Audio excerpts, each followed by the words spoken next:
Olá você, meu nome é Fábio Machado e estamos começando mais um podcast Referência. Convido você para curtir, se inscrever e ativar as notificações para estar acompanhando tudo o que acontece na indústria da madeira de base florestal.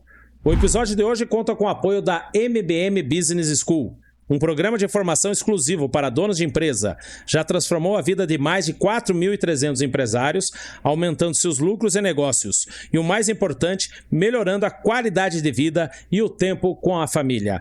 Abraços aí aos amigos Fred Rangel e Lilian e também ao Flávio Garcia.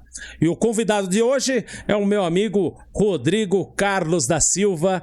Seja bem-vindo, Rodrigo. Espero que a gente tenha um ótimo podcast hoje. Vamos sim, Fábio. Eu queria agradecer primeiramente ao convite. Me sinto muito honrado com isso aqui e que nosso bate-papo aqui possa trazer bons frutos para todos aí que estejam assistindo nós. Vamos falar bastante de madeira. O Rodrigo Carlos da Silva, que é natural de Autônia, no Paraná, formado em odontologia pela Universidade Federal do Paraná, pós-graduado em implantodontia e mestrado em odontologia clínica pela Universidade Positivo. É sócio-administrador da Rota Madeiras, que tem sedes no Mato Grosso, na cidade de Itapurá, e em Curitiba, aqui no Paraná. Eu vejo aqui no teu currículo que você é dentista, mas a gente não vai falar Não vamos falar mais sobre dente. Não vamos falar de dente, não. Vamos falar o que a gente entende hoje, que o pessoal de casa está assistindo, ou do trabalho, que é sobre madeira. Você é Rota Madeiras, que fica lá, tem uma sede em Itapurá e aqui em Curitiba, como eu falei. Como começou a história? Foi com o teu pai, com o teu avô? Como que é a história da Rota? Isso, a história da Rota, até o nome... já traz o nome, as abreviações no meu nome de Rodrigo com Tatiane. Então, Tatiane é minha irmã. Sua irmã. Então, meus pais, quando iniciaram a indústria no Mato Grosso, no ano de 2000, né, abreviaram o nosso nome e colocou Rota Madeiras. Então, era a abreviação do nome meu e da minha irmã. Mas meu pai já trabalhava desde 87 com madeira, desde 88 por aí, no Paraguai, comprando e vendendo madeira, trazendo madeira do Paraguai para o mercado consumidor de São Paulo. Então, desde essa época aí, eles já vinham comercializando madeira, trazia do Paraguai. Tinha serrarias ali, que não era nossa, né? Não era dele, do meu tio, que eles eram sócios.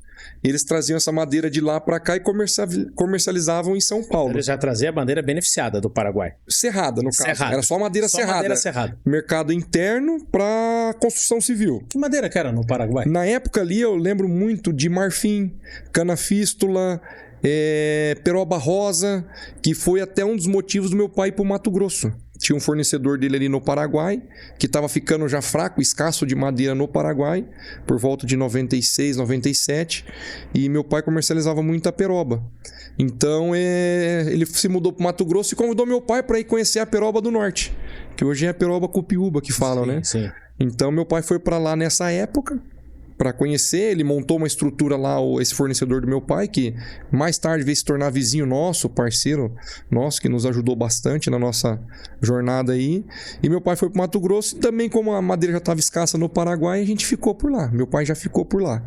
Já e daí, em Não, em Simeone, Vila Simeone, 90 quilômetros de Itapurá.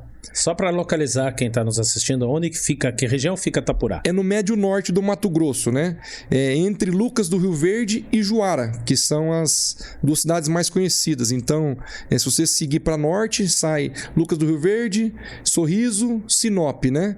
Alta Floresta para cima. Se você pega a linha A163, né? Se você vira sentido a Juara, pega a MT338, que daí tem Lucas do Rio Verde, Itapurá, aí Portos Gaúcho e depois Juara, que daí são as principais rodovias que tem ali. E a gente se fixou onde estava esse fornecedor do meu pai. Isso aí no ano de 2000, né? Quando meu pai montou a serraria, a indústria no Mato Grosso mesmo. Aí montou em Vila Simeone, que era como se fosse um distrito de Itapurá. Mais tarde emancipou a cidade, que é Itaiangá, e a gente ficou em Itapurá daí agora. Ah, legal. E você é novo. Quantos anos você tem? 37 anos. É novo. Você nasceu, então, 37, me ajuda nos cálculos rápidos. Você é de quando? Eu 87. Então você é 87. Bebê. Então, quando teu pai nem era nascido, quando teu pai... Não, eu lembro de pequeno ir pro Paraguai com meu pai.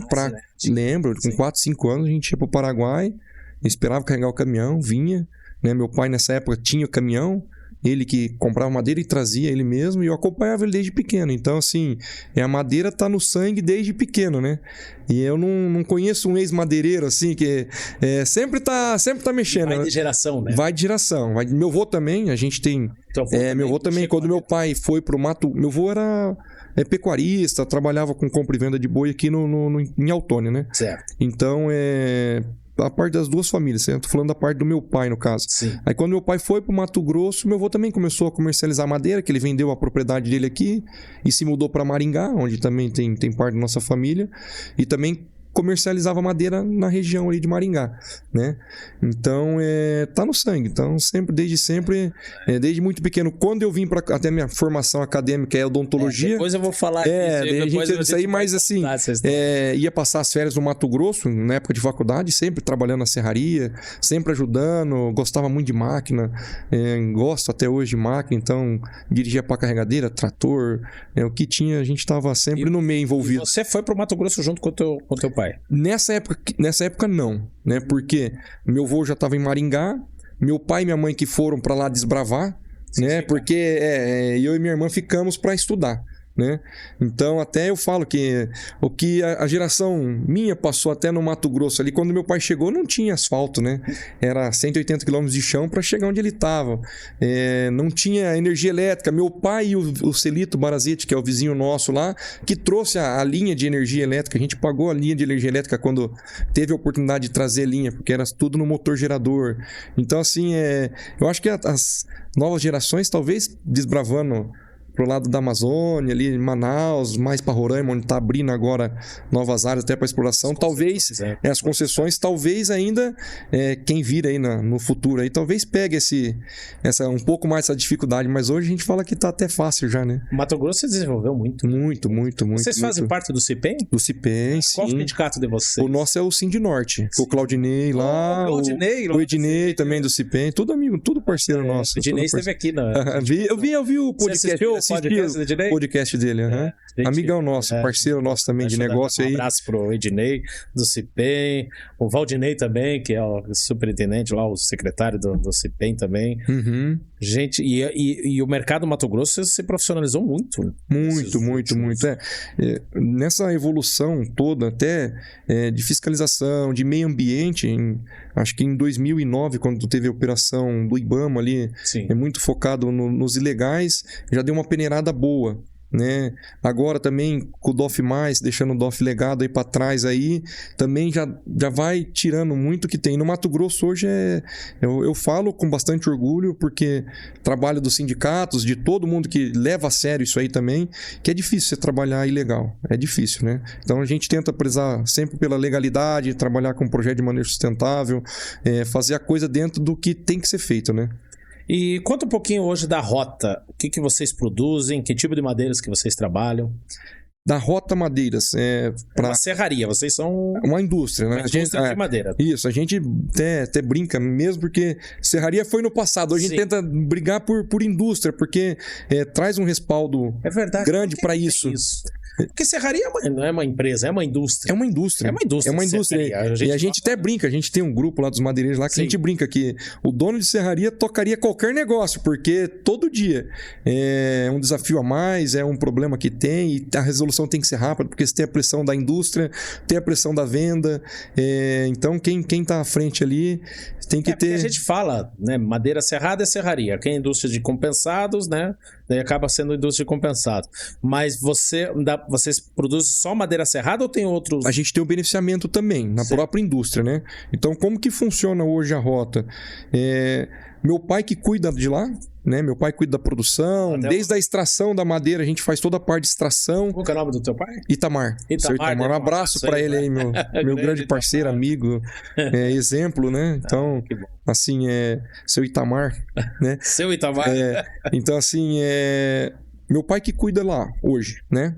eu ajudo na administração, na parte mais burocrática que tem por trás, mas a parte de produção, administração de colaboradores, extração no mato, é ele que faz essa parte aí toda, né? Por trás. Ele também cuida bastante do comercial e eu cuido mais da parte comercial e distribuição da madeira. Então, hoje, com a distribuidora aqui em Curitiba, que a gente tem desde 2017, a gente consegue abranger alguns mercados que, às vezes, quem está só lá no Mato Grosso inviabiliza pelo frete, né? Então, assim, a gente atende grandes consumidores, que a gente fala de carga direta, que a gente vem uma carga, um caminhão grande com a mercadoria destinada para aquele certo consumidor, né? Um material de construção, uma madeireira, né? E aqui em Curitiba a gente consegue já fracionar essa carga, né?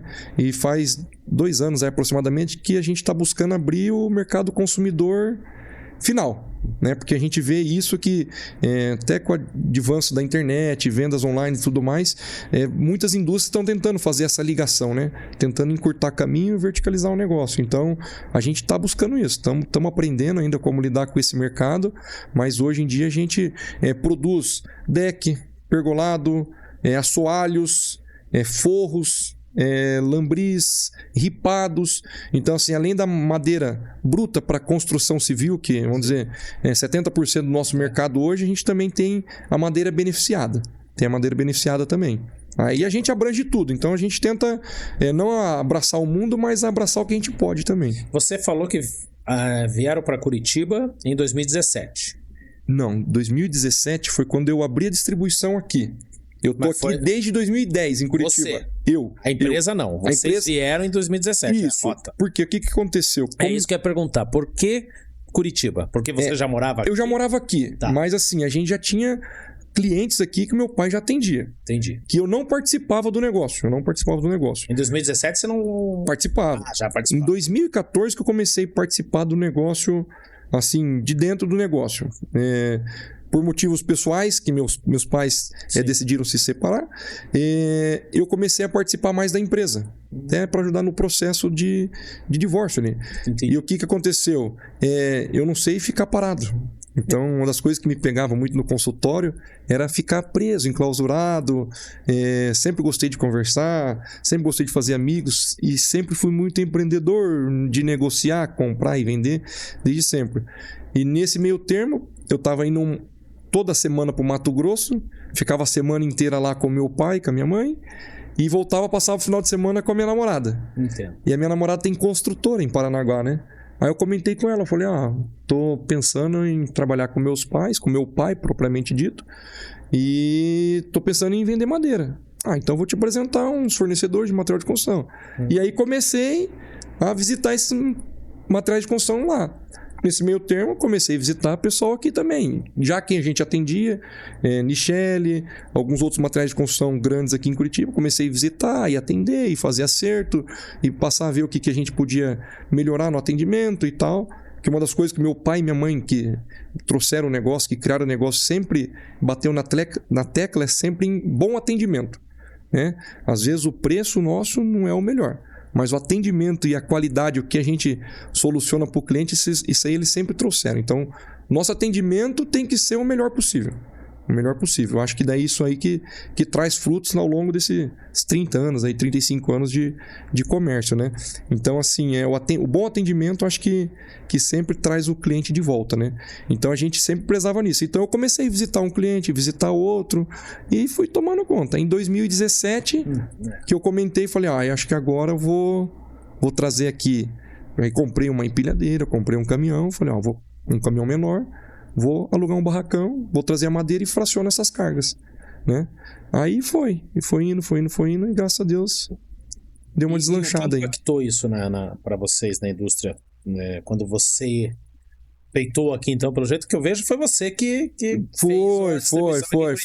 Foi. O que impactou na Rota Madeiras, no crescimento de vocês? O que eu vejo da indústria, assim, né? A indústria sempre fica naquela queda de braço. O que produzir para o que vender. Certo. Né? Então, nem sempre o que você está produzindo está vendido, né? E a madeira, querendo ou não, é um material perecível, né?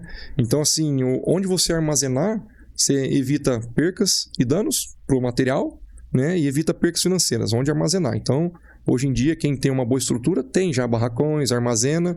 Para quê? Para não ter perca, né? O que mudou nisso? O que mudou nisso foi que a gente ficou muito mais perto do mercado consumidor.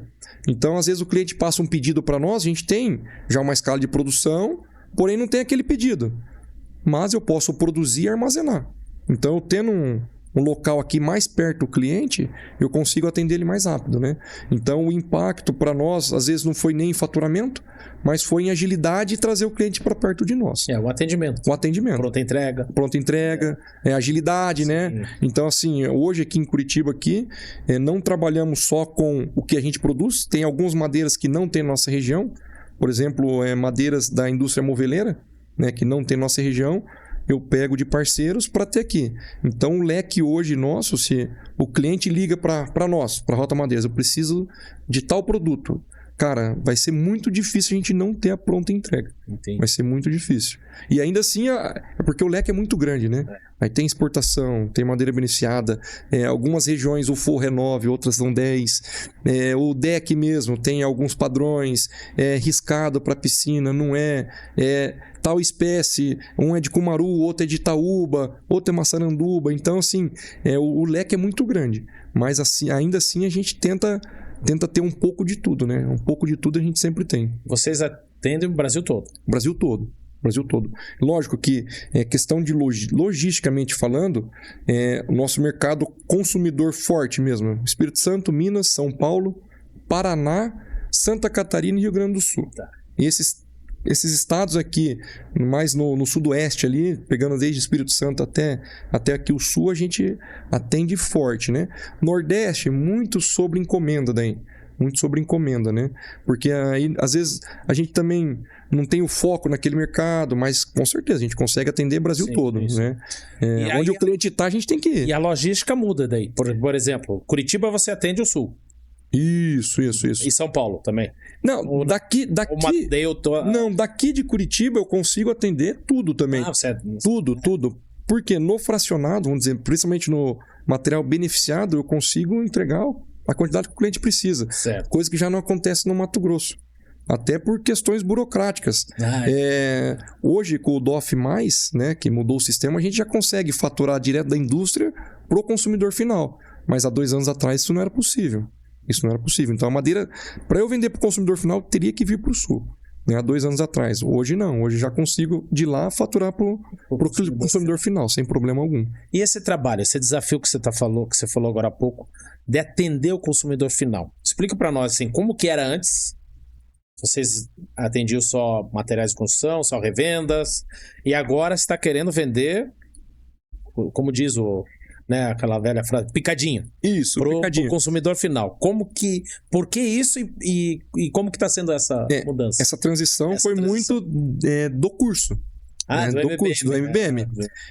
Por quê? O Fred sempre bateu na tecla de vender mais, de exponenciar o negócio, de ter maior margem de lucro, né? O que acontece? Quando você fraciona, óbvio que a sua margem de lucro aumenta, né? Sim. Mas também é óbvio que o seu número de problemas também aumenta. Sim. Né? Por quê? Porque, vamos dizer, sobre um faturamento, vamos dizer, dá um exemplo aqui, tá? Um faturamento de 100 mil. Em uma carga eu faturo isso. Para o consumidor final, para eu faturar 100 mil, vamos dizer, são 10, 15 entregas. Então, só a questão de logística já dá uma dor de cabeça. Então, o aprendizado até para os colaboradores é grande. Por quê? Eu atendia o mercado, que a gente fala o nome bonito, B2B, que é só de empresa para empresa. Quando eu passo a atender o consumidor final, até para treinamento do meu colaborador, para receber esse pessoal na empresa, para mostrar material, para tudo, gera um desconforto. E todo desconforto gera algum atrito, né? Então, para treinamento do pessoal, para eles amadurecerem essa ideia de que agora sim a gente está recebendo público aqui, então a gente tem que ter a empresa mais organizada. E assim, graças a Deus, nossa empresa é bem organizada, né? Nossos materiais bem estaleirados, coisa que a gente fica orgulhoso de ter, né? Mas ainda assim a gente vê o que precisa melhorar, os desafios que a gente tem no dia a dia, principalmente o cara que está na construção. Vamos dar um exemplo aqui. Está na construção civil. Pro Natal ele queria tudo pronto pro Natal, né? Sempre brasileiro, né? Ou tem sempre pra ontem. Ou tem uma chuva que destelhou, o cara precisa de madeira para cobertura. Cara, você tem que atender naquela hora, né? É diferente do consumidor. De empresa para empresa, de material de construção, que você agenda uma entrega, eu te atendo daqui 10 dias, o material está pronto, mas eu te atendo daqui 10 dias. Ou ele já me pede, né? Eu preciso receber isso aqui até quinta que vem, ou até sexta. Dá um prazo para entrega. O consumidor final ligou, quer para de tarde, ou quer para outro dia, né? E aí você vai trabalhando com esses nuances aí para tentar... E como que está sendo a experiência? Boa. Positiva, do lado, vamos dizer, de faturamento. Do lado de faturamento positivo, por quê? Porque a gente acaba abraçando um que a gente não tinha, né? Então eu tenho a mercadoria, tenho a possibilidade de entrega, né? Por que não? Por que não tá faturando? Por que não tá atendendo? Das colocações que o Fred sempre fazia isso aí, cara, você tem tudo, tem a faca e o queijo na mão. Por que você não vai pegar esse pedaço do bolo também? Então, assim, nesse quesito é muito bom. Esse quesito é muito bom. Aí vem todos os detalhezinhos do dia a dia que aumenta a correria, tem que estar em cima de bastante detalhe, principalmente atenção. Problema sempre vai ter, mas tem que dar atenção ao cliente. Você tem que estar... a gente trouxe isso muito do meu pai também, da minha mãe, de estar muito em cima do negócio, né? De estar muito presente. Então, assim, a gente não gosta de estar longe. Tem um problema, eu gosto de saber o que é, como está sendo resolvido, como está sendo solucionado. Então, assim, não dá para você deixar também o negócio tocar, assim. Eu sempre falo, a madeira, ela te dá, mas ela te tira também. Se você não tomar cuidado, ela também te tira. Então, assim, e o mercado vem se profissionalizando muito também. É o que a gente sempre faz. Quando eu comecei na madeira, tinha uma brincadeira que os clientes faziam, e eu até, na época, ficava ofendido, mas depois soube lidar bem. Qual que é? Aquela que falava assim, eu não conheço um madeireiro que virou homem, mas conheço muito homem que virou madeireiro, né? Certo. O que quer dizer isso aí? Que homem, no fio do bigode, é que você honra com a palavra, que te entrega. E eu falava, não, então você vai conhecer o primeiro homem que virou madeireiro. Então, aí a gente também foi ganhando confiança, né? Sim. Porque, veja só, para você negociar uma carga de madeira, você tem que ter confiança de que você vai entregar um produto bom pro seu cliente, e ele também tem que ter uma confiança de que vai receber algo bom e que você vai entregar no prazo, porque às vezes ele depende daquilo também para subsistência do negócio dele, né?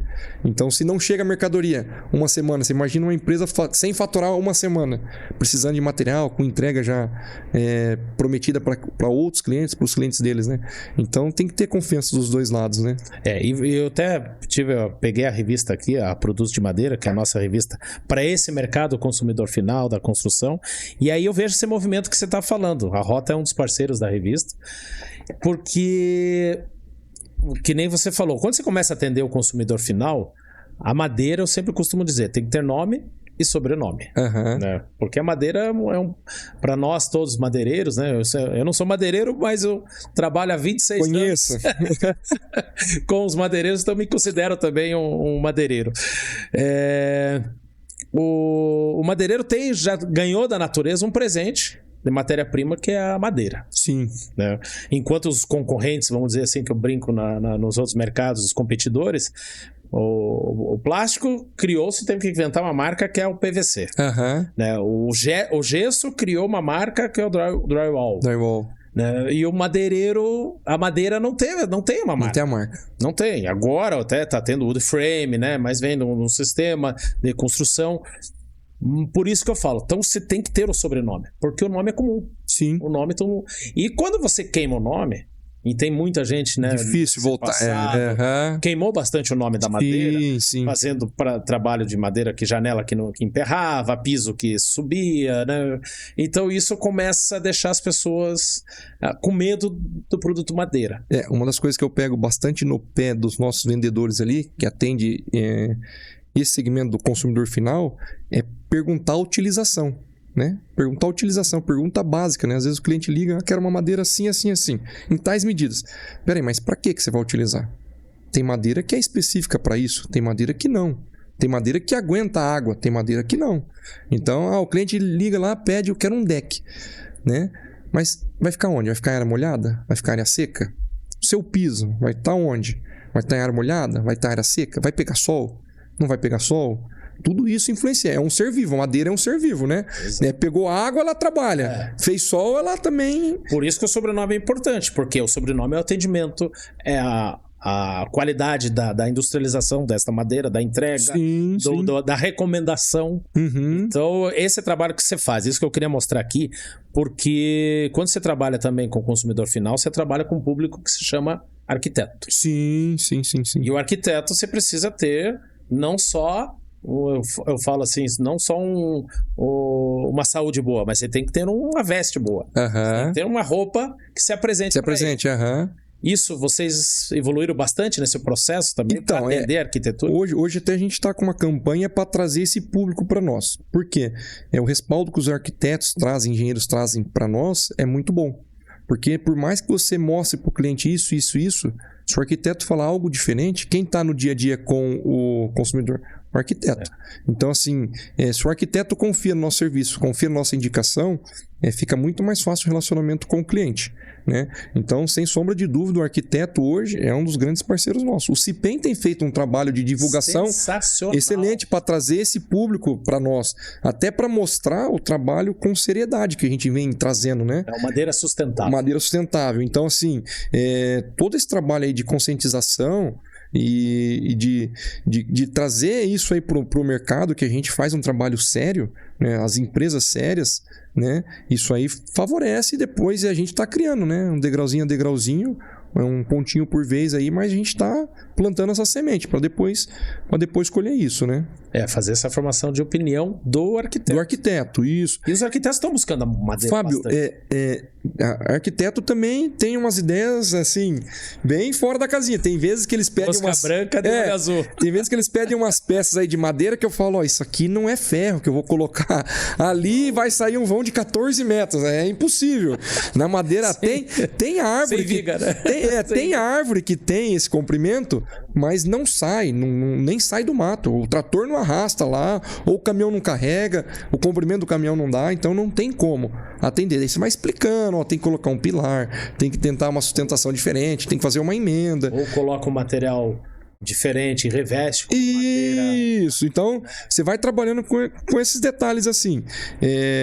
Mas assim, sem sombra de dúvida, eles também que tem que estar perto de nós, senão não acontece isso. Eu vejo esse movimento que os arquitetos estão buscando mais o produto madeira, porque ele deixa o ambiente muito mais requintado. Eu sou suspeito para falar. Eu brinco aqui no nosso estúdio, né? Até você chegou aqui e falou: por que essa mesa não é de madeira? É um bom feedback para nós. Mas é para fazer esse contraste, porque a madeira tem que ter um contraste. Tem a pedra, tem a madeira aqui com o painel de Tauari, né? A cortina com né, o tecido, então você faz um contraste. E nada melhor que a madeira para fazer esse contraste.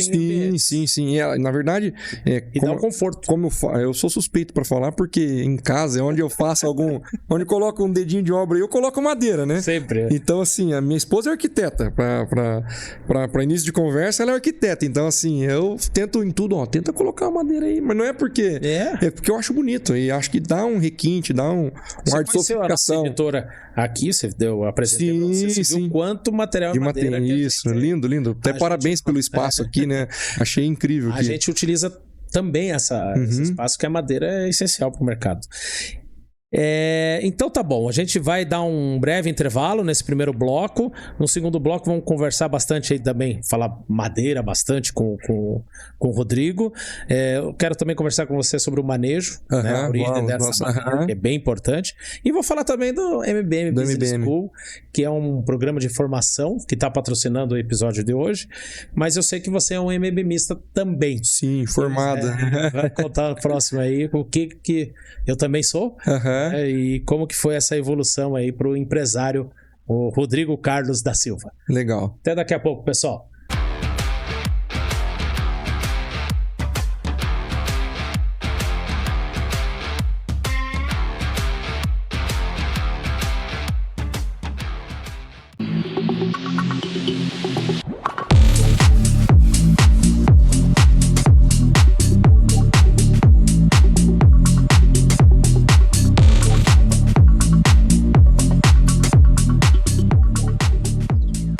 Olá, estamos de volta aqui no podcast Referência com Rodrigo Carlos da Silva, que é sócio-administrador da Rota Madeiras. O episódio de hoje que conta com o apoio da MBM Business School, um programa de formação exclusivo para donos de empresa. Já transformou a vida de mais de 4.300 empresários, aumentando seus lucros e negócios. E o mais importante, melhorando a qualidade de vida e o tempo com a família. Eu quero falar do MBM Business School porque você é um MBMista, como eu falei no primeiro bloco. Por que você procurou o curso? Como chegou esse curso? Eu falo porque é um movimento que muitos madeireiros estão fazendo esse curso. Sim. Por exemplo, eu fiz, a Lisiane e o Jean da Bonardi, compensados da Fazenda Rio Grande, fizeram, o Fábio da Gralha Azul fez, o Tim da Mapaf fez, você, Rodrigo da Rota, o Diego e a Liliane da DRV fizeram. O Madeleste, o Gabriel e a Paula da Madeleste também. Gabriel, a Paula da Madeleste também. Conheço também um amigo meu, um cliente nosso, só que na área florestal, o Everson da Rotor Equipamentos está fazendo. Então é um movimento. Tá chegando. Tá chegando. E eu vejo que é bem importante, porque para mim fez a total diferença no mundo empresarial dentro da J Editora aqui. Como que chegou esse curso para você e por que você fez? Eu comecei pelo Fábio. Da Gralha Azul. Ele que me trouxe, né? Ele que indicou você. É, um parceiro nosso aí que a gente tem já de longa data aí. Meu pai atendia o pai da Domi de muito tempos atrás. Quando ele saiu da empresa, perdeu o vínculo ali e depois eu voltei a negociar com eles. Então, quando eu estava aqui, comecei a negociar de novo com o Fábio e com a Domi. E daí um dia conversando, eu sempre estou em busca de cursos e buscar sempre aprimorar, acho que a faculdade me trouxe isso, de nunca parar no tempo também, né? Então daí ele comentou, cara, fiz um curso aí, cara, esse final de semana e foi uma doideira, cara. A gente ficou 36 horas aí trancado num hotel, cara, que foi em Maresias, né? Que foi o desligamento dele, que foi o desligamento dele. E falou, cara... desligamento pra você. Ele falou, que é o ápice do curso. Isso, ele falou, e foi uma loucura, cara, você deveria fazer. Eu falei, mas pra já. Quando que vai ter? Ele falou assim, não, vai ter uma apresentação e você vai lá ver. E daí fui lá na apresentação, aí depois conversei já com o Fred, vamos fazer. E como você falou, para mim o ápice do curso foi Maresias, assim, eu resumo o curso, eu sou muito, sempre falei isso pro Fred, eu não desisto, não largo do osso, em qualquer projeto que eu faço, não largo o osso, mas eu pago para ver. Né? Você foi Isso, até lá. Então, assim. As fichas caíram e você não. Não, eu, desde o curso inteiro, tudo que. De aplicabilidade. De aplicabilidade, de técnica, que, vamos dizer, o empreendedor hoje no país se forma sozinho, não tem um curso para isso, né? Um curso de empresariado que traz técnica. Tem uma faculdade de administração que vai trazer elementos para você. Mas eu acho que o dia a dia é só na empresa. Mas na vida é assim. Na vida é assim. Você casa, você nunca faz um curso de marido ou esposa. Quando você vê, tem um bebezinho no teu colo. Você é o pai, não fez o curso. Quando você vê, você vai fazendo... Mas tem, né? Vamos dizer, na igreja tem o curso de casamento, tem terapia, tem o curso de paz. Mas você nunca procura. Isso. Empresário é a mesma coisa. Até teve um episódio, quando nasceu meu primeiro filho, a minha esposa, viu um curso na internet aí pra fazer criança dormir. Vamos ver se dá certo. Aí ela comprou o curso lá e deu certo. Aí ela falou assim, quanto você acha que eu paguei nesse curso? Eu falei, o benefício que trouxe pra nós, esse curso aí foi uns 3 mil. Ela falou, não, R$150. Eu falei, que maravilha então, né? Não, mas pro empresariado, pro empresário, eu acho que não tem isso, é no dia a dia. Não, e daí é isso que eu falo, porque o que é uma cultura no Brasil? Você estudar, se formar e pegar um diploma para trabalhar para os outros. Essa é uma cultura que a gente, né, a nossa geração e geração passada tem. Só que muitos, por falta de oportunidade de trabalho, por falta, né, ou vem de histórico familiar. No meu caso foi por falta de oportunidade de trabalho. Batia, quando eu tava com o diploma na mão, batia nos jornais, não conseguia emprego. Falei, vou abrir a minha editora. A minha própria. Aí quando eu abri, não fiz curso nenhum, né? Muitas pessoas não fazem. E vão aprendendo e apanhando. Sofrendo. Então o curso ele vem ensinar a você a gerir. E por mais que você já tenha as ferramentas que ele trabalha no curso ali, eu sempre sou do que você pode aprimorar, né? Por mais que eu saiba alguma coisa, algum detalhe, você vai aprimorar, você vai pegar de diferente. Então o curso nesse sentido para mim fez muita diferença, até na parte de colaboradores, de incentivo, de você estar muito mais perto da equipe, né? Então assim, para mim fez total diferença, principalmente na parte de organização. Eu apanho ainda um pouquinho na gestão do tempo, porque eu quero abraçar o mundo ainda, quero fazer muitas coisas, eu tenho isso comigo aí, que quando eu tô mais tranquilo eu já arrumo outra coisa para me coçar, não me incomodar, que eu aprendi que não é incômodo, né? Problema sempre vai ter, mas a gente tem que saber solucionar eles e lidar com eles, né? Na maior parte do tempo a gente tá, principalmente o dono de empresa, tá fazendo resolução de problemas, solucionando problemas. A gente é solucionador de problemas, porque o que o seu colaborador não resolve, você que tem que abraçar a causa e dar a solução para aquilo. Então, quando eu tô ficando tranquilo, eu acho outra coisa para me incomodar, né? Mas enfim, então para isso o curso me ajudou bastante, e o ápice para mim foi Maresias. Aí Maresias para mim assim, eu falo que 5% foi o curso inteiro, 95% foi lá o que eu vivenciei em Maresias, né? Que a gente também tem que deixar o pessoal que tá vindo vivenciar isso aí, porque realmente assim o curso é transformador. E eu falo, empresário, procura MBM. Eu falo que para mim, para a vida pessoal mesmo assim, foi um divisor de águas. Um divisor de águas na vida pessoal, que daí reflete na empresa, né? Exato, porque a cara do dono é a cara da empresa. Você não consegue mudar uma empresa limitada, quando eu digo que tem um dono ou tem sócios, você não consegue se você não mudar o mindset daqueles que dirigem a empresa. Porque senão é molhar, é enxugar gelo. Sim. Você não consegue, porque a cultura do diretor da empresa é aquela, e a empresa nunca vai evoluir se o dono não evolui. Sim. Isso eu também aprendi no MBM. Se você não estiver buscando essa evolução também, querendo melhorar, você vai sempre estar estacionado, né? O Fred que fala isso aí, né? Se a sua empresa não está crescendo, cuidado, que ela está morrendo. Exato. Ela está morrendo. Então, se você não está crescendo, você tá morrendo. O movimento é ou pra cima ou pra baixo. É difícil ficar... A vida é assim. Isso, justamente. Se a árvore não tá crescendo, ela chega... Tá morrendo. Tá morrendo. Daí que eu vou entrar. Então, um abraço, Fredon. Gratidão. Fred Rangel, a Lilian. E também ao Flávio Garcia, que é o grande... Sim, mentor. Conheci. Gente boníssima, também inspirador, mestre. Gente que a gente dá vontade. Esses dias eu fui visitá-los no curso, que eu indiquei um empresário para eles. E eu fui lá e não dá vontade de sair da sala. Eu indiquei um amigo meu de São José dos Campos, parceiro também, que tem indústria no Mato Grosso, tem uma distribuição em São José dos Campos, tá fazendo lá com o pessoal em São Paulo. Acho que tá com o Flávio lá ou com Eu indiquei um empresário aqui de Pinhais, na verdade, para fazer um trabalho lá. E um pouco eu fiquei... Eu falei, Fred, dá pra pôr uma cadeira aí que eu assisti aí. Que é fantástico. É muito bom. É muito bom. E falando do crescimento, tudo que cresce, morre, a gente fala sempre do manejo sustentável. Sim. Que o CIPEM tá fazendo esse trabalho fantástico, visitando Porto Alegre com arquitetos, explicando todo esse trabalho. Vocês, como que é a origem da madeira? Vocês têm concessão? É floresta própria? Porque no Mato Grosso não tem concessão, né? Não tem. Não vou falar bobagem aqui. Mas como que é feito essa extração de vocês? A nossa extração é toda feita em plano de manejo florestal sustentável. Sim. Né?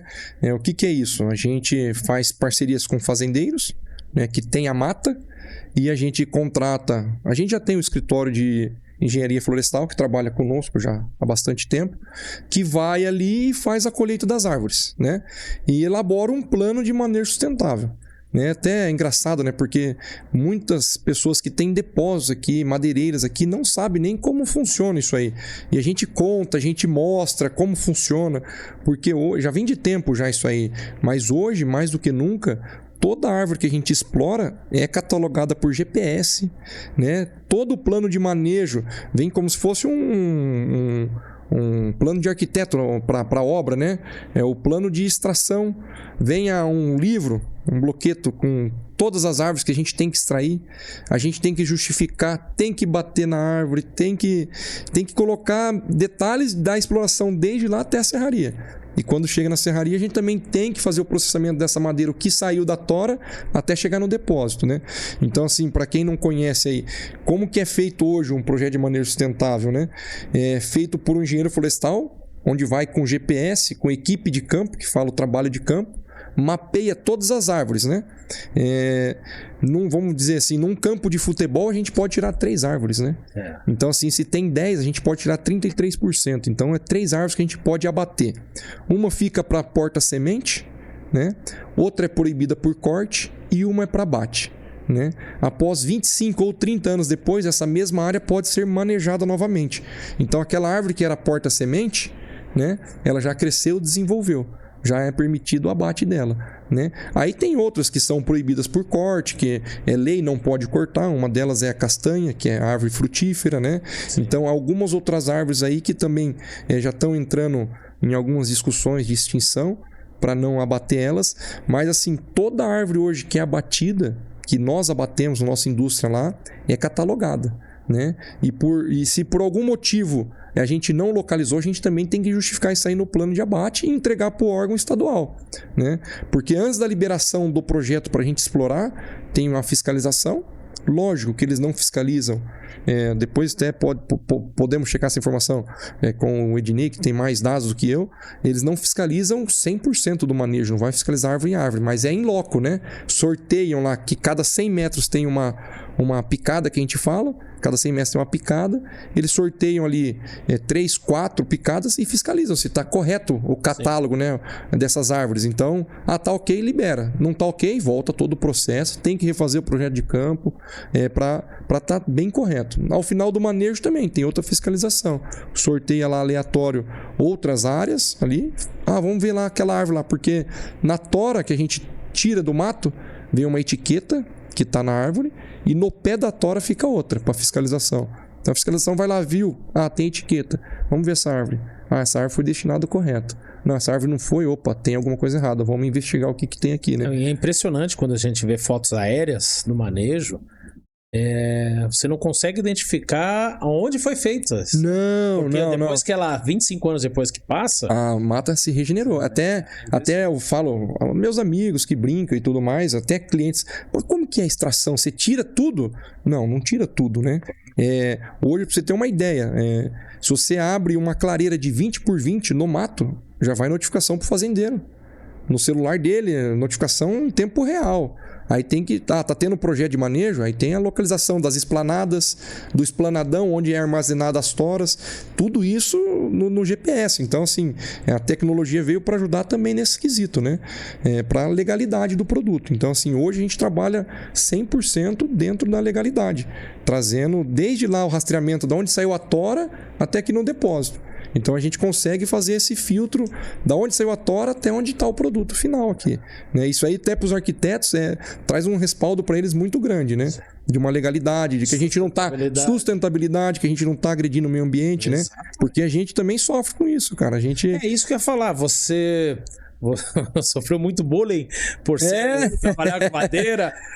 Não, até não, porque assim, quando eu já comecei a trabalhar, já estava bem estruturado todo esse processo, que não depende de nós, né? A gente tem que fazer o que é certo só, na verdade, né? Sim. Então, assim, fazendo o que é certo, e daí eu sempre mostrava, trazia dados, né? Cara, isso aqui é um projeto de manejo, e mostrava. Aqui é o mapa exploratório. Todas as árvores, cara, vem um mapa exploratório gigante lá com pontinho mesmo. Todas as árvores que estão ali estão catalogadas, então. Então, assim, é um trabalho muito sério. Isso aí que vem sendo construído, que vem sendo feito. Então, assim, quem trabalha hoje no Mato Grosso com um plano de manejo sustentável ou até com um projeto de exploração florestal, que é dentro dos 20% da propriedade você pode aí derrubar, mas dentro da legalidade, é um trabalho muito sério. Então, assim, aí o pessoal, eu não sabia que era isso. E é legal essa informação que você vai ampliando a responsabilidade. Hoje o industrial tem essa responsabilidade de adquirir a madeira da floresta de manejo sustentável, com toda essa identificação. E o consumidor final está criando também esse compromisso de saber, de pagar mais, isso por pagar isso. mais isso. Por produto, não pelo preço, porque às vezes aquilo ali é mais barato, mas vem da onde? Qual a origem? Porque, vamos dizer, alinhado a isso, o nosso maior concorrente, vamos dizer, o eucalipto, né? o Pinus, que é a madeira sustentável, né? De reflorestamento, né? Sim. Eles batem nessa tecla, ó, a nossa madeira é sustentável, mas a nossa é muito mais sustentável. A nossa madeira mantém a floresta em pé, né? Um detalhe, né? A área manejada não pode ser derrubada. E ela é averbada na escritura do proprietário da fazenda. Então, ali onde que fez projeto de manejo, ele tem que cuidar contra fogo, tem que cuidar contra invasores, tem que cuidar contra desastre natural. Às vezes bate um vento, cara. Derrubou a árvore, ele tem que justificar pro órgão estadual. Ó, aqui foi um vento que bateu. E tem assim, a gente conhece, a gente que vivencia isso aí, cara. Tem vezes que bate vento agora, principalmente nessa época de chuva, que, cara, bate ali, parece que passou um trator. Então você tem que justificar, tirar foto com localização, com ponto geográfico, com hora. Mesma coisa a questão de fogo. Pegou fogo na propriedade, vai notificação para o fazendeiro, o órgão estadual dá 2, 3 dias, está na sua propriedade, fiscalizando para saber o que está acontecendo. Então, assim, hoje, no Mato Grosso mesmo, é levado muito a sério a questão ambiental. Tá. E a rota lá em Itapurá, como que é o parque industrial de vocês? Como que foi essa evolução? Vocês já estão com um parque fabril bem interessante? Como que funciona lá? Hoje lá, vamos dizer assim, a gente tem a serraria, né? Certo. E a exploração florestal. Certo. Né? Então, a exploração é feita no mato, no projeto de manejo sustentável. Essa época a gente consegue estocar alguma coisa no mato e depois a gente traz para a serraria, né? Vamos dizer assim, nosso... Mas o beneficiamento é feito lá também. Tudo lá. O que eu falo, aqui eu consigo fazer... Eu tenho máquinas aqui que faz também, mas pouco, né? Certo. Agora o fabril mesmo é lá, né? O grosso é lá, em quantidade é tudo lá, né? Então, assim, a gente está até localizado geograficamente uma das primeiras cidades onde tem saída de madeira, né? E graças a Deus ali a gente está bem estruturado hoje lá com barracões, com beneficiamento, com máquinas novas. A serraria nossa, graças a Deus aí também é maquinário bom. O Diego, nosso parceiro também, com o picador também, que é outra parte da DRV, sim, que é outra parte que traz sustentabilidade, porque hoje em dia os resíduos são todos destinados para geração. Vocês também têm picador? Tem picador também, então todo o resíduo nosso hoje é picado e destinado para geração de energia. Vocês também estão atendendo as fábricas de etanol? Atendemos, atendemos também. Febre, né? Lá no Mato Grosso, as fábricas. Febre é bom, né? Sim, febre é bom. Boa. Essa aí foi uma febre boa. É verdade. Essa foi uma febre boa.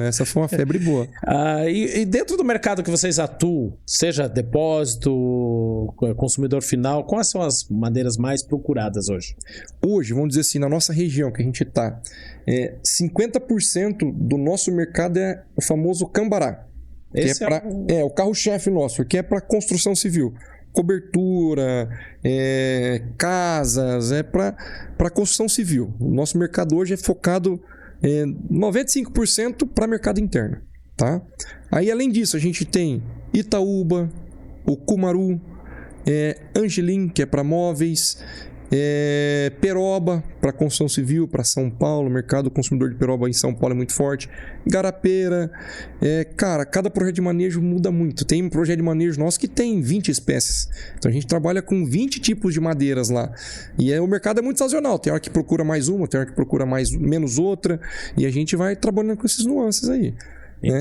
Mas o carro forte nosso hoje, vamos dizer, Cambará, Cedrinho, Cumaru, Angelim, Itaúba, Garapeira, esses aí sempre a gente tem, né? A gente diz que sempre tem. Aí uma ou outra mais ou menos, né? Dependendo de onde a gente extrai. Por quê? Porque a gente trabalha com uma floresta nativa. Sim. A gente, no projeto de manejo, a gente pode escolher 3 árvores, né?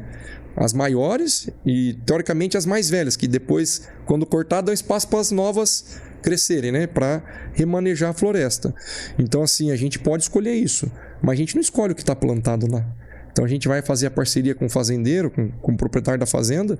A gente não escolhe, eu quero só isso. Não, você tem que abraçar o todo, né? Então a gente tem projeto que tem 10 espécies, mas tem projeto que tem 30.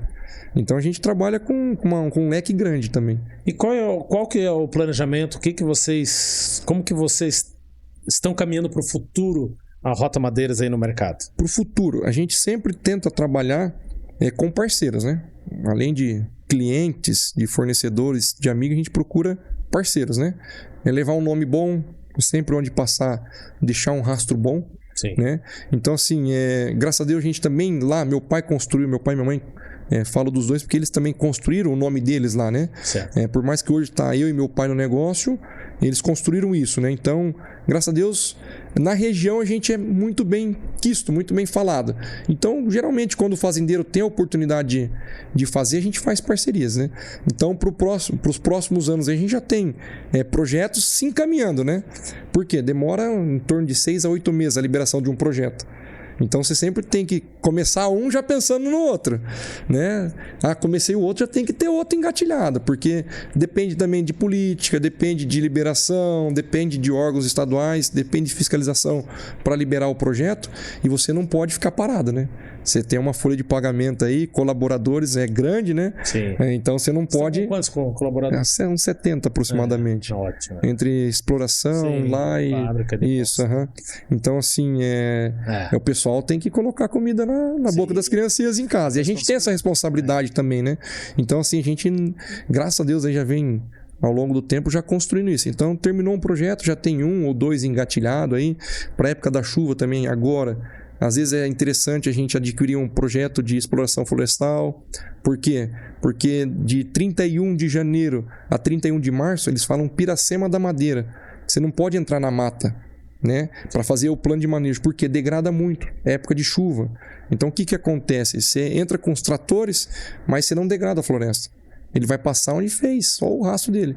Já na época da chuva, afunda, você precisa derrubar, entra com um trator mais pesado, né? Então, nessa época de chuva, da Piracema da Madeira, se você tem um projeto de exploração florestal, que é o PF, você pode trabalhar, porque você vai tirar toda aquela madeira que tem ali, né, teoricamente, para depois o fazendeiro derrubar. Então, nessa época você consegue. Então, você sempre tem que ter um plano B, né? Tem sempre que estar engatilhado ali para não parar, né? Senão você não consegue pagar as contas aí. Então, a gente tem um bloco aqui, Rodrigo, no nosso podcast Referência, que é um quadro que se chama Isso é Referência para Você. A gente vai jogar umas imagens aqui, você diz por que ele é referência e a gente vai falar. Beach tênis, é referência para você? Hoje sim. Hoje é referência. Referência de esporte, de bem-estar, de amigos aí, de socialização também, de oportunidades. Beach tênis hoje, estou praticando ele, até como negócio. Você joga frequentemente? Jogo. Jogo aqui em Curitiba e em Paranaguá. Tem uma quadra de beach tênis lá em Paranaguá com um sócio lá. Certo. Né? Então, tá eu, minha esposa, meu sócio e a esposa dele à frente do negócio, né? E aí, cara... Lá também? Não, tá... você tem uma quadra de beach tênis? Negócio. Open beach tênis. Open beach tênis. Lá em Paranaguá. Lá em Paranaguá. Então, assim, hoje ali é a quadra referência do litoral paranaense, é a nossa lá embaixo lá, né? Então, assim, hoje se tornou negócio, de uma brincadeira se tornou negócio, do esporte se tornou negócio, mas vivencio bastante. Você mora em Paranaguá? Eu moro em Paranaguá. Tá, mas trabalha em Curitiba? Venho todo dia e volto. Capaz. Como se fosse uma... curitibano. Capaz. Como se fosse uma ponte aérea aí, mas eu moro lá em Paranaguá. Eu venho e volto todo dia. Todo dia você pega a estrada? Todo dia. E quando caiu aquela barreira... Aí eu dormi aqui em Curitiba, né? Você tem em casa? Eu tenho um apartamento aqui ainda. Tenho apartamento aqui. Aí, tipo, com as crianças lá, eu tento voltar todo dia, né? Mas, enfim, quando eu não consigo voltar, ou quando eu tô muito cansado, ou tem algum problema que eu preciso ficar até mais tarde, aí... Tá caindo a Isso, daí eu permaneço aqui. Entendeu? Mas com as crianças em casa ali, eu tento voltar todo dia, porque às vezes eu saio cedo, não vejo eles, eu tento ver eles no final do dia, né? Entendi. E dá saudade deles também, né? No beach tênis eu pratico. Eu comecei a praticar em Camboriú, Balneário Camboriú. Ele é um esporte que une, né? Isso que a gente fala, ele é muito democrático. Seja sexo feminino, masculino joga. Adolescente, criança e adulto. Você me perguntou há pouco do futebol, né? Futebol, minha esposa não ia. No beach tênis ela vai. Ela pratica? Pratica também, entendeu? A gente joga junto, não muito, porque senão dá briga, mas eu sou competitivo, ela também, então dá uns atritos aí. Mas une a família. As crianças vão, meus filhos já têm 6 anos, já brinca lá, entendeu? questão de estar com o pé na areia também, que a gente fala, traz um bem-estar também, como que fala, nivela as energias, né? Às vezes tá com a energia baixa, pisa na areia, dá uma melhorada. E tá muito alto, também pisa, né? Dá aquela nivelada na energia. E eu achei um esporte sensacional. Até por isso, porque joga o avô com o neto, o pai com o filho. Então, agrega todo mundo, agrega amigos, se tornou, vamos dizer, um meio social, que você tá ali, conversa com pessoas bacanas.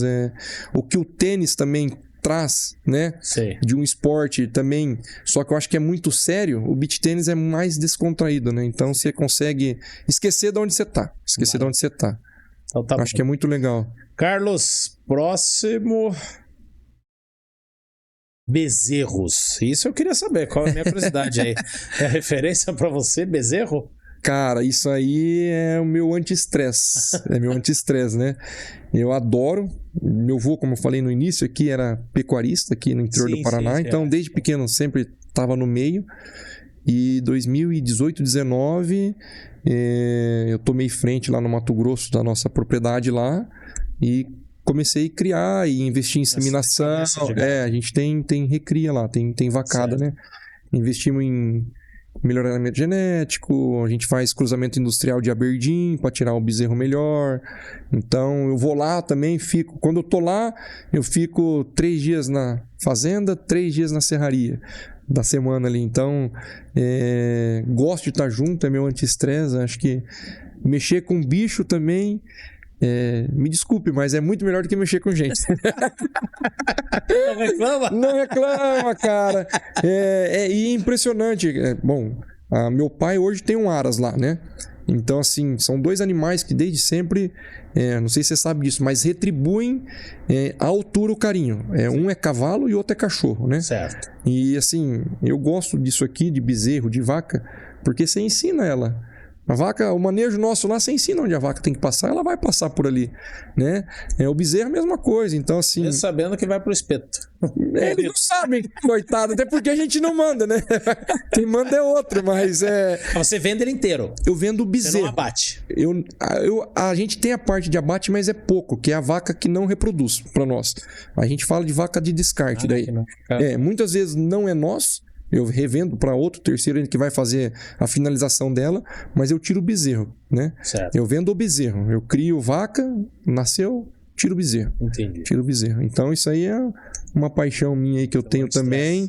É uma distração, um negócio, né? Que a gente também leva a sério, mas é um anti-estresse. Às vezes eu tô acumulado aqui, vou para lá, trabalho que nem um cachorro lá, mas você sai aliviado. Agora você tá falando ali, a gente tá falando do MBM, gestão de tempo. Como que você faz essa gestão de tempo? Você mora em Paranaguá, trabalha em Curitiba. Estou sabendo que uma vez por mês você vai pro Mato Grosso. Isso. A tua ponte aérea de carro toma um bom tempo seu. Toma um tempo. É isso que eu falo. Eu aprendi no MBM também que a gente tem que ter parceiros, né? Então, em cada lugar eu tenho... Não faz nada sozinho. Tem um braço direito que é um corpo inteiro e uma pessoa que cuida, né? Na fazenda lá, tem o Calango, né? O nosso funcionário que está lá com a gente há 20 anos. Aqui em Curitiba, tenho alguns braços direitos aqui em Curitiba. Na serraria, na indústria, a gente também tem alguns braços direitos que cuidam lá, né? Então, assim, até agradeço a todos eles. Eu sempre falo que Deus coloca as pessoas certas para nós no momento certo e a gente tem que aproveitar isso, né? De saber, reconhecer, né? Tá junto dessas pessoas aí. E a gente tenta... Eu que falei, né? Eu tento me incomodar. Quando tá muito tranquilo, eu já procuro outra coisa pra fazer. E acho que meu pai também sempre me ensinou nunca deixar os ovos num cestinho só, né? Colocar um pouco aqui, um pouco ali, um pouco aqui. Às vezes tá ruim. A gente vem de 2 anos de baixa na agropecuária. Esse ano tá em alta. Né? E a gente vinha de 2 anos em alta na indústria madeireira. Esse ano tá em baixa. Então, assim, vai tendo esses nuances, né? Então, se você não tá só em um local, acho que você consegue passar isso aí, minimizar o dano, né? Minimizar o dano. O próximo. Isso eu quero conversar com você. Odontologia. Odontologia. A gente falou no início que você é formado em odontologia pela Universidade Federal do Paraná, pós-graduado em implantodontia e mestrado em odontologia clínica pela Universidade Positivo. Ela é referência para você? Bastante, bastante. Muito do que eu trago para a empresa vem da faculdade, né? Eu acho que toda faculdade, todo estudo agrega muito, né? E assim, a gente tem muito... não sei onde você se formou, mas Eu me formei pela PUC. Pela PUC. A gente na Federal ali, a gente tem... que ser inteligente demais. A gente tem um orgulho de falar que veio dali, porque aí é de todas as faculdades, né? Você sai do colégio, o professor te obriga a estudar. Na faculdade, ele te deixa a opção, ou você estuda ou você não estuda, só que ou você passa de ano ou você não passa, né? E eu trago isso com muito orgulho de vir da Federal. Por quê? Porque eu ia estudar na PUC. Na Federal não tinha livros para todos os alunos, então tinha um revezamento, né? E meu primo fazia faculdade na PUC. Sim. Então eu pegava a carteirinha dele, ia estudar com livro novo na PUC. E eu agradecia, falava, Deus, obrigado pela essa oportunidade que eu não gasto R$1 para estudar e para estar aqui aprendendo, né? E, lógico, são momentos, são ciclos totalmente diferentes, né? Quando eu fui fazer odontologia, nossa família não tinha ninguém com faculdade. Então eu escolhi um ramo completamente novo, onde eu poderia até cuidar do meu pai e da minha mãe. Vamos dizer assim. Sim. E graças a Deus, depois eles deslancharam lá no Mato Grosso, né? Construíram o que eles construíram lá, né? Mas quando eu escolhi a odontologia foi para até dar algo melhor para os meus pais. E você se criou indo com o teu pai para o Paraguai, vai buscar madeira, a madeira sempre presente. Por que essa não te atraiu no início nada para madeira e você foi para um outro mercado? Porque a gente não tinha, né? Meu pai, vamos dizer assim, era um comprador e vendedor de madeira e motorista de caminhão. Entendeu? Sim, não tinha indústria. Não tinha indústria, entendeu? Você não via isso um futuro? Não, acho que, verdade, cara, acho que hoje... Teu pai é empresa. Isso, hoje, sim, até com pouca idade, acho que quando você escolhe uma profissão, você também não tem aquela capacidade toda de escolher. Hoje, né? Você olha para onde? Você olha para suas referências, né? Então, assim, eu queria o quê? Ou medicina, ou odontologia, ou direito, né? Direito não era minha área. Aí odontologia e medicina, tava naquela dúvida, né? Pô, e daí? Aí entrou naquela história do muito difícil. Eu falei, pô, e daí? Quanto tempo eu vou ficar para passar para medicina? Que eu queria na universidade pública, né? Porque a gente não tinha condição de pagar uma particular. Então, assim, eu queria a universidade pública. Então, eu estudei para passar. Então, não, vamos fazer odontologia, que eu acho que é uma profissão excelente. Eu trabalhei até 2018 ainda. Que 2014, 2015, quando eu comecei a participar da madeira, ainda dividi o tempo fazia os dois entre consultório. Aí quando tomou aí quando tomou proporções maiores a madeira, aí eu tinha um sócio no consultório, o Daniel também, que meu irmão, que a vida trouxe assim para mim. Falei, cara, não consigo mais, até porque eu só fazia cirurgia. Eu só operava, só fazia cirurgia de implante, né? Implante, siso, extração, cirurgias avançadas que fala, né? Dava aula também, cara. Era estudioso, entendeu? Então, assim, me aventurei. É bom falar isso aí também. Me aventurei na abertura de uma clínica, não deu certo, quebrei. Quebrei novo, recém-formado. Só vê as cachaças que a gente toma, mas ninguém foi um aprendizado para mim enorme, cara. Enorme, assim. Eu saí da faculdade, meu pai já estava com condições. Ele falou, quer montar uma clínica? O que você quer fazer? Vou te dar X. Eu falei, deixa eu dar uma estudada aí.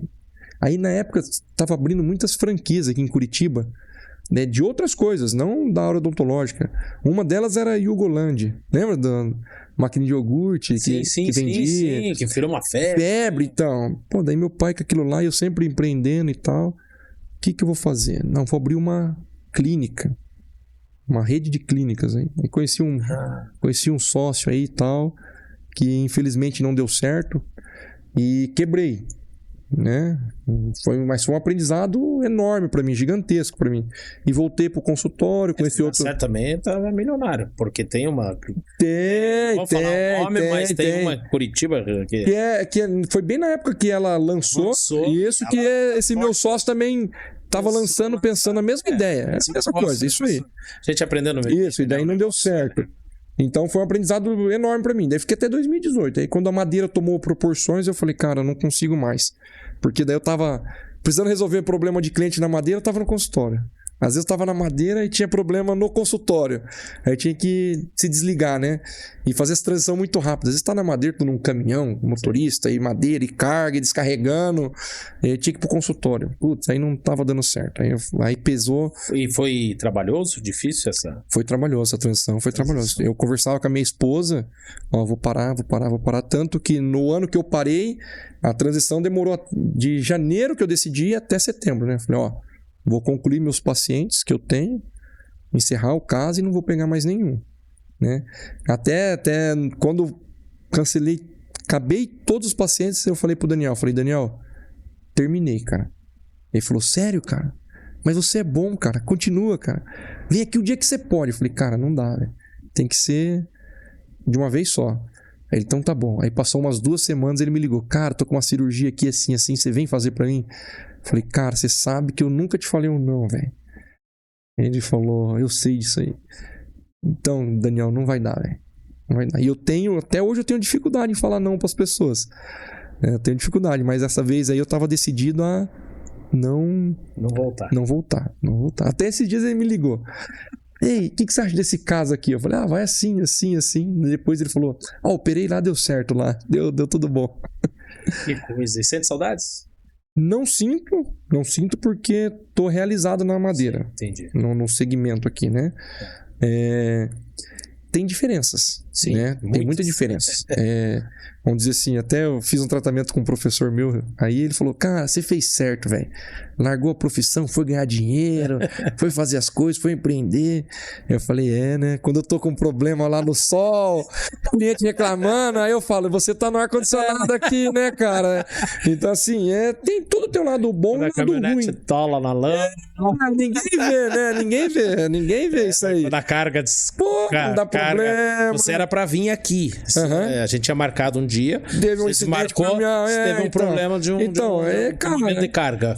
Então, assim... coisas que acontecem. Você tá na chuva pra se molhar. Então, assim, dor de cabeça é aquilo que a gente falou. Empresário que não quer ter problema... Não é empresário. Não assuma. Vai trabalhar pros outros. Tem um livro, acho que é Mente Milionária. Ele fala assim... sabe quando você vai parar de ter problema? Quando o homem lá de cima te chamar e o teu corpo ficar aqui na terra. Daí acabaram os problemas. E eu falo que o único problema que a gente não resolve é a morte. O restante, meu amigo, cedo ou tarde, com dinheiro ou sem dinheiro, com madeira ou sem madeira, com alguém ou sem alguém, você vai resolver. Você vai resolver. Acho que o ser humano tem essa capacidade de se adaptar muito boa. Isso é verdade. Então, assim, o único problema que a gente não resolve é a morte. O restante, meu amigo... Tudo tem solução. Tudo tem solução. E tem gente que ganha muito dinheiro resolvendo o problema dos outros que não gosta de resolver. Isso aí. Rodrigo Carlos da Silva, gratidão pela presença. Eu deixo o espaço aberto aí se você quiser falar um comentário final aí desse podcast referência. Fábio, eu agradeço você pela oportunidade, te parabenizo também, né, por ter esse podcast aqui. Eu sempre falo e parabenizo quem tem atitude, quem tem iniciativa, porque eu sei que é difícil criar e mais difícil ainda é manter, né? Então, assim, parabenizo você pela iniciativa, em trazer pessoas, trazer informação, que isso aí fica registrado, né? Gratidão, porque eu também fiquei preocupado com o convite. Falei, e o conteúdo que eu tenho a passar, né? Será que eu tenho conteúdo? Tenho, né? Claro que tem. Mais ou menos importante, a gente sempre tem alguma coisa a agregar para alguém, né? Acho que sou novo, tenho muito a aprender ainda também, né? Tenho mais que aprender do que ensinar ainda, e gosto de aprender. Então, agradecer a oportunidade, gratidão pela abertura que deu para divulgar nossa marca, divulgar nossa empresa também, né? Sempre agradeço a Deus em primeiro lugar, depois aos meus pais pelos meus exemplos, e minha esposa e minhas crias que estão junto comigo aí. Você tem? Dois. Dois menino? Não, Diguinho e a Maitê. Rodrigo Júnior e a Maitê, um casal. Quantos anos tem? 6 e 4. Então, assim, eles também me ensinam. Não tem o controle. Eles também, mas eles já me ensinam muita coisa. A gente já aprende com eles também, desde cedo, desde bebê, a gente aprende com eles, a gente amadurece também. Então, assim, agradeço a Deus por isso tudo, né? Então, assim, a gente só tem a gente aprende com os filhos. Eu vou até contar rapidinho uma história aqui, que minha filha tinha 5 anos de idade e eu brincando com ela, né? Daqui a pouco você tem 20, eu vou ter, né, 50, 60, 70. E daí eu fui brincar com ela e falei assim, filha, até que eu falei assim, daqui a pouco o papai e a mamãe, o papai não vai mais estar com você, né? Ela pegou na minha mão com 5 anos de idade, ela olhou assim pra mim, então falou assim, então vamos aproveitar o tempo que a gente tem junto ainda. Aí, ó. Que coisa, né? Puxa, que soco. Aham. Eu falei, é verdade, né? Porque esse é o tempo que a gente tem, aproveitar, porque... E as crianças ensinam essas com umas frases assim, quer dizer... E você acha que eles não têm noção, você acha que eles não têm noção, né, de tempo, de situação? Cara, eles sabem de tudo, cara. Eles conhecem a gente só de olhar. Até pra pedir eles sabem como pede, né? Então, assim, eles são impressionantes. Exatamente. Nos ensinam todo dia alguma coisinha nova aí. Então tá bom. Rodrigo Carlos da Silva, sócio administrador da Rota Madeiras. Qual o site de vocês? www.rotamadeiras.com só. .com. É rota com 2 T's. 2 T's. rotamadeiras.com. Maravilha. Quem quiser aí pergolado, deck, piso, madeira serrada, só procurar vocês. Só clicar, tem um botãozinho lá que a gente já atende. Já atende na hora.